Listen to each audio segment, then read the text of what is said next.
সুপ্রিয় দর্শক, নমস্কার। উত্তম রিয়াকশনের আরেকটি রিয়াকশন ভিডিওতে আপনাদের সবাইকে স্বাগতম। আমি উত্তম আছি আপনাদের সাথে। বন্ধুরা, আজ নতুন আরেকটি ভিডিও নিয়ে আপনাদের মাঝে হাজির হয়েছি। ভিডিওর টাইটেল হচ্ছে খেলা ঘুরিয়ে দিলেন দোভাল, ভারতের হাতে চলে এলো চীনের জ্যাকপট, ইউনুসকে যেভাবে ব্যবহার ট্রাম্পের। ভিডিওটি নেওয়া হয়েছে দ্য ইন্ডিপেন্ডেন্ট বেঙ্গল চ্যানেল থেকে। বন্ধুরা, আপনারা যদি আমার চ্যানেলে নতুন হয়ে থাকেন তাহলে চ্যানেলটি সাবস্ক্রাইব করে বেল আইকন অন করে অল করে রাখবেন পরবর্তী ভিডিওর নোটিফিকেশন পাওয়ার জন্য। অলরেডি যেসব বন্ধুরা চ্যানেলটি সাবস্ক্রাইব করে আমার ইউটিউব পরিবারের সদস্য হয়েছেন তাদের প্রতি রইল অসংখ্য ধন্যবাদ। ভিডিওটা ভালো লাগলে একটা লাইক করবেন, শেয়ার করে আপনার বন্ধুদের দেখার সুযোগ করে দিতে পারেন। কমেন্ট সেকশন লিখে অবশ্যই জানাতে পারেন আপনারা কোন ধরনের ভিডিওতে রিয়াকশন চান। আমি চেষ্টা করব সেই সব ভিডিও নিয়ে আসার জন্য। বন্ধুরা, তাহলে দেরি না করে প্রথমে ভিডিওটা দেখি। ভিডিওর শেষে অবভিয়াসলি আমার ওপিনিয়ন থাকবে। আর হ্যাঁ বন্ধুরা, দ্য ইন্ডিপেন্ডেন্ট বেঙ্গল চ্যানেলটি অবশ্যই ভিজিট করবেন। চ্যানেলের ভিডিওগুলো অবশ্যই দেখার অনুরোধ রইল।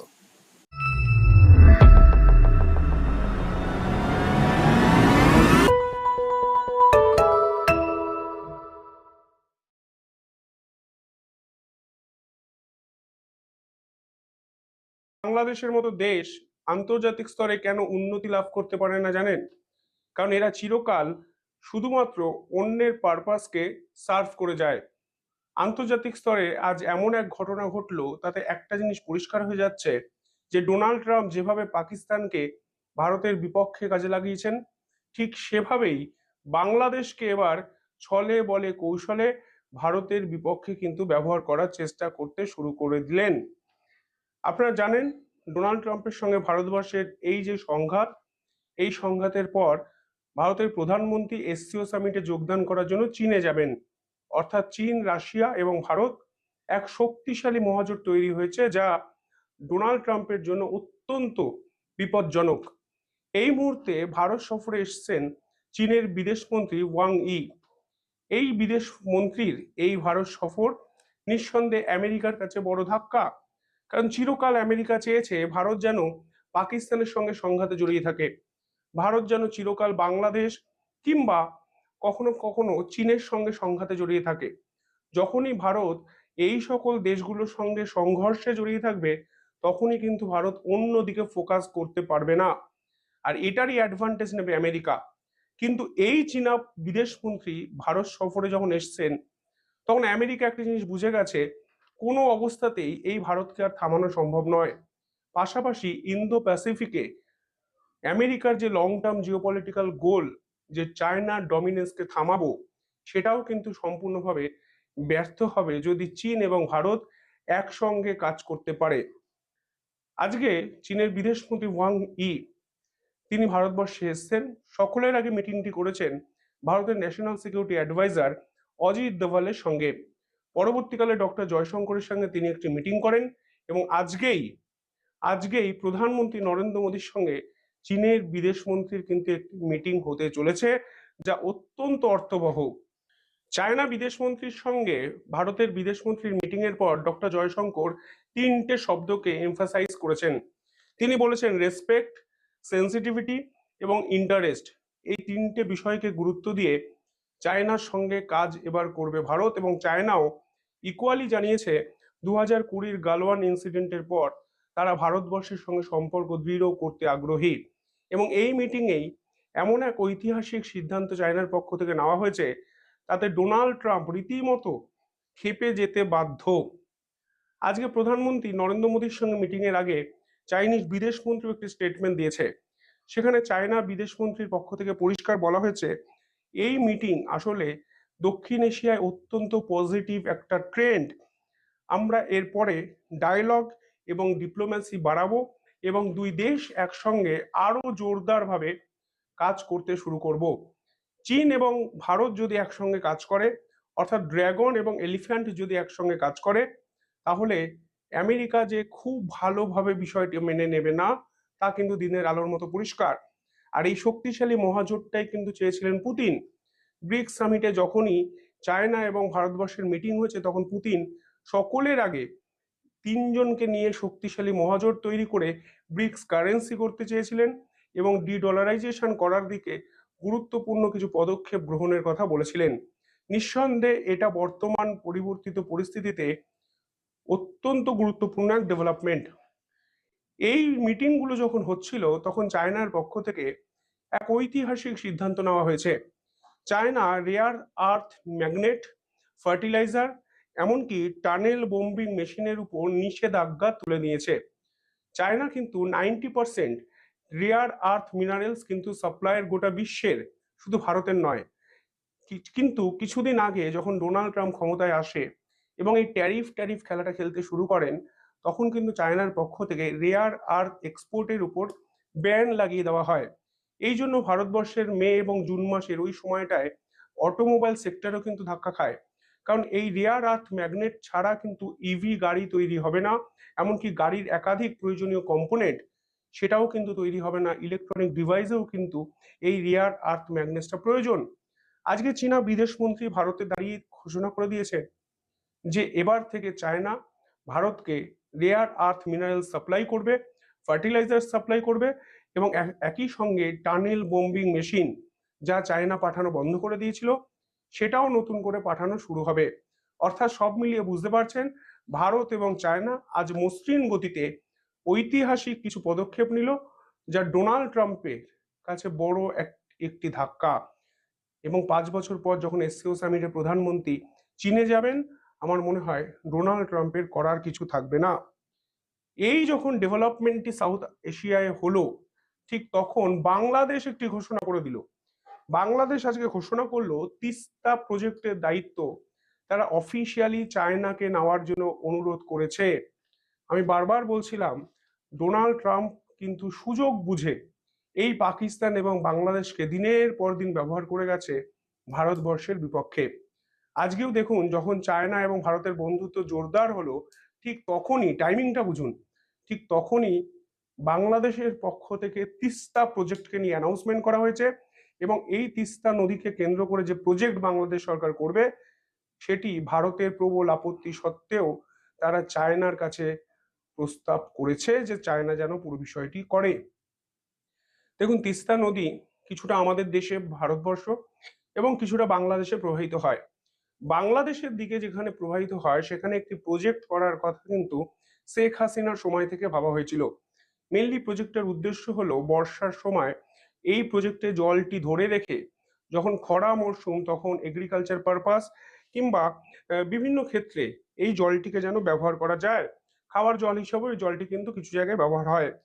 আজকে বাংলাদেশের পক্ষ থেকে বলা হয়েছে এই প্রজেক্টটি বাংলাদেশ অফিসিয়ালি চায়নাকে অফার করেছে এবং চায়না এবং বাংলাদেশ যদি একত্রে এই প্রজেক্টটি বানায়, তাহলে বাংলাদেশেরও উত্তরাঞ্চল যেমন রাজশাহী, রংপুর এবং নবাব চাঁপাইগঞ্জ নামক এই যে জেলাগুলো আছে, এই যে পার্টিকুলার অংশগুলো আছে, সেখানেও কিন্তু এই প্রজেক্টের সুফল পাওয়া যাবে। এই পুরো প্রজেক্টের জন্য আনুমানিক মূল্য ধার্য করা হয়েছে বাংলাদেশের মুদ্রায় ৯,১৫০ কোটি টাকা, যার মধ্যে প্রায় 50%-এর বেশি টাকা তারা চাইনিজ সরকারের থেকে নেবে এবং সংখ্যাটি হলো ৬,৭০০ কোটি টাকা। ভারতের ক্ষেত্রে এটি কেন বিপজ্জনক প্রজেক্ট? কারণ যেখানে এই প্রজেক্টটি হবে তার থেকে কিছুটা দূরেই শিলিগুড়ি করিডোর বা চিকেন স্নেক অবস্থিত। ভারত কখনোই অ্যালাউ করবে না যে চাইনিজ মিলিটারি বা চাইনিজ লোকজন এই প্রজেক্টটার কাছে কাজ করতে গিয়ে মানে চিকেন স্নেকের খুব ক্লোজ চলে আসুক। তাই প্রথম থেকেই ভারত কিন্তু এর বিরোধিতা করেছে। অর্থাৎ এই পার্টিকুলারলি মুভমেন্টটাকে যখন ভারত এবং ভারত এবং চীনের সম্পর্কটা ঘনিষ্ঠ জায়গায় যাচ্ছে, তখন এই মুহূর্তটাকে ব্যবহার করার কিন্তু চেষ্টা করা হচ্ছে আমেরিকার পক্ষ থেকে। বাংলাদেশকে প্রেসার ক্রিয়েট করে চায়নাকে এমন একটি ডিল দেওয়া হচ্ছে যেন চায়না এবং ভারতের নতুন করে এক সংঘাতের সৃষ্টি হচ্ছে। এ অনেক বড় খেলা। আমি সহজ ভাষায় বোঝানোর চেষ্টা করলাম, আপনারা হয়তো বুঝতে পারছেন। দেখুন, অপারেশন সিন্দুরের সময় আমরা বুঝে গেছিলাম স্পষ্ট যে পাকিস্তানের পিছনে কিন্তু আমেরিকা আছে। আজকের দিনে দাঁড়িয়ে আজকে কোনো দ্বিমত নেই যে আসিম মুনিরের পিছনে কিন্তু সেদিন ডোনাল্ড ট্রাম্প ছিলেন। কারণ অপারেশন সিন্দুরের পর আমেরিকায় অন্তত 1 মাসে 2বার গেছেন আসিম মুনির এবং সেখানে গিয়েই পারমাণবিক হামলার হুমকিও তিনি ভারতকে দিয়েছেন। আর আজকে যে ডেভেলপমেন্ট তা ডোনাল্ড ট্রাম্প তো মেনে নিতে পারলেনই না, আর পারলেন না বলেই ফের একবার বাংলাদেশকে কাজে লাগিয়ে তিনি ভারতের সঙ্গে চায়নার বিরোধাকে করার কিন্তু চেষ্টা করলেন। হঠাৎ করে কোনো মানে নেই, কোনো ভাবনা নেই, কোনো আলোচনা নেই, তিস্তা প্রজেক্টের ঘোষণা আজকেই করতে হলো বাংলাদেশকে। এবং তিস্তা প্রজেক্ট নিয়ে বাংলাদেশের অন্তর্বর্তীকালীন সরকার কি সত্যিই সিদ্ধান্ত নিতে পারে? 2 মাস পরে বাংলাদেশের ভোট। বাংলাদেশের এই সরকার নির্বাচিত সরকার নয়। নির্বাচিত সরকার ছাড়া কোনো অফিসিয়াল প্রজেক্ট কোনো তৃতীয় শক্তির হাতে এইভাবে কি তুলে দিতে কোনো দেশ পারে? যে প্রজেক্ট এত বিতর্কিত প্রজেক্ট, সেই প্রজেক্টকে নিয়ে সিদ্ধান্ত নেওয়ার ক্ষমতা বা এখতিয়ার বাংলাদেশের কি মোহাম্মদ ইউনূস সরকারের আছে? এটাই তো সব থেকে বড় প্রশ্ন, কারণ এই সরকার তো সংবিধানকে প্রশ্রয় দেয় না, সংবিধানের মান্যতা নেই এই সরকারের উপর, নির্বাচিত সরকার নয়। ফলে সব মিলিয়ে বাংলাদেশকে পিছন থেকে ব্যাকআপ দিয়ে এবার ভারতের বিপক্ষে কাজে লাগাচ্ছে ডোনাল্ড ট্রাম্প, তা কিন্তু পরিষ্কার। ইতিমধ্যেই বাংলাদেশে খুলে ফেলা হয়েছে রাষ্ট্রসংঘের অফিস। তা সত্ত্বেও আজকে জামাতিরা বাংলাদেশের যে কাণ্ড করেছে আপনারা দেখেছেন। আস্ত বড় একটি গ্রন্থাগারকে তারা পুড়িয়ে দিয়েছেন, অর্থাৎ ইতিহাসকে তারা মানছেন না, উল্টে পাকিস্তানের সঙ্গে তারা একের পর এক ডিল করছেন। এবং ডোনাল্ড ট্রাম্পের সেনাবাহিনীর কর্তারা বাংলাদেশের সেনাবাহিনীর সদস্যদের কিন্তু ট্রেনিং দিতে শুরু করে দিয়েছেন বিভিন্ন এলাকায়। সব মিলিয়ে বাংলাদেশ তো গেছে উচ্ছন্নে, কিন্তু এই উচ্ছন্নে যাওয়া একটি দেশকে সামনে রেখে তারা ভারতের বিপক্ষে চক্রান্ত করছেন এবং চায়না এবং ভারতের এই যে বন্ধুত্বপূর্ণ সহাবস্থান সেটা মানতে পারছেন না। আর মানতে পারবেনই বা কি? ডোনাল্ড ট্রাম্প যে সব দিক থেকে ব্যর্থ তা তো সকলে ধরে ফেলেছেন বলেই মরণ কামড়টা দেওয়ার চেষ্টা করছেন আজকে বাংলাদেশকে দিয়ে। আপনারা কিভাবে দেখলেন পুরো বিষয়টি? সুপ্রিয় দর্শক, ভিডিওটি এখানেই শেষ হয়েছে। দেখতে পেলাম অ্যাকচুয়ালি বাংলাদেশের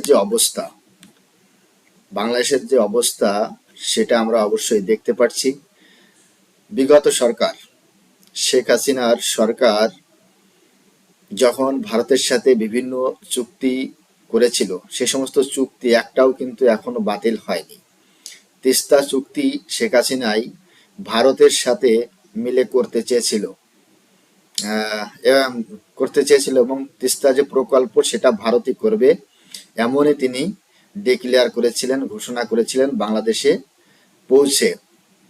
এখন কথা হচ্ছে, বাংলাদেশের বর্তমান যে চৌকিদার সরকার রয়েছে, চৌকিদারই তো সেই চৌকিদার সরকার বারবার ভারতের সাথে দ্বন্দ্বের সৃষ্টি করছে এবং এই তিস্তা প্রকল্প নিয়ে চীনকে ইনভাইট করছে এবং সেটা করার চেষ্টা করছে। আদৌ কি সেটা করতে পারবে? ভারত কি অপেক্ষা করে চীনের সাথে বাংলাদেশ এই ধরনের প্রজেক্ট করতে পারবে? আমার তো মনে হয় না।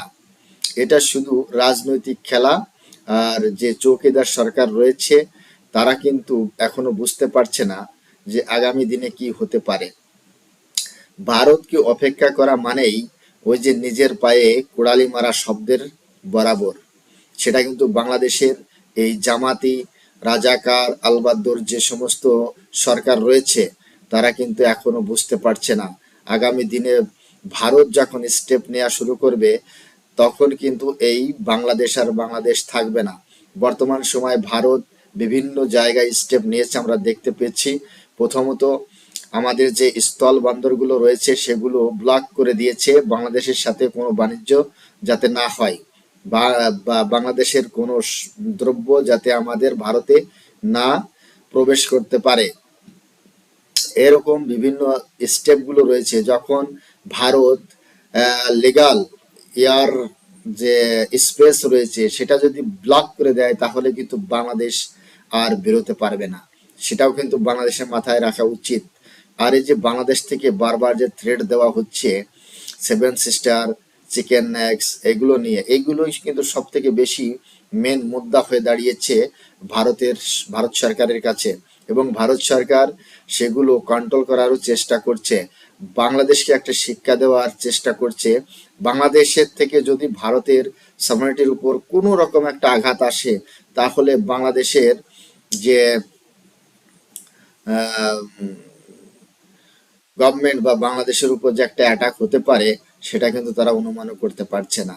যেমন আমরা মায়ানমারের ভিতর ঢুকে সন্ত্রাসীদের যেভাবে অ্যাটাক করে এবং সেগুলো তছনছ করে দেওয়া হয়, এবং পাকিস্তানের ভিতরে ঢুকে যখন পাকিস্তানের সন্ত্রাসবাদ যারা রয়েছে, ভারত বিরোধী যারা কাজ করে, তাদের উপর যখন অ্যাটাক করা হয় বা যখন সার্জিক্যাল স্ট্রাইক করা হয়, তখন কিন্তু কেউ কিছু বলতে পারে না। অতএব বাংলাদেশের উপর যদি কখনো ভারত চড়াই করে, তাহলে বাংলাদেশ সেটা সামলাতে পারবে না। বাংলাদেশের এই একটা কথা আছে না, সেই কথাটার সাথে কিন্তু মিলে যায়, যখন পিপিলিকার পাংখা গজায় মরিবার তরে। মরার সময় হলেই কিন্তু পিপিলিকার পাংখা চলে আসে। তো সেই রকমই বাংলাদেশের অবস্থা হবে আগামী দিনে, আমরা বুঝতে পারছি। কিন্তু এই যে অনির্বাচিত একটা সরকার বসে আছে, তার কোনো ক্ষমতা নেই কিন্তু এই ধরনের চুক্তি করা বা এই ধরনের কোনো কাজকর্ম করার। জবরদস্তি করে এখনো পর্যন্ত বাংলাদেশের সিংহাসনে বসে আছে এই রাজাকার ইউনূস। সেটা কিন্তু আপনারাও জানেন, আমরাও জানি।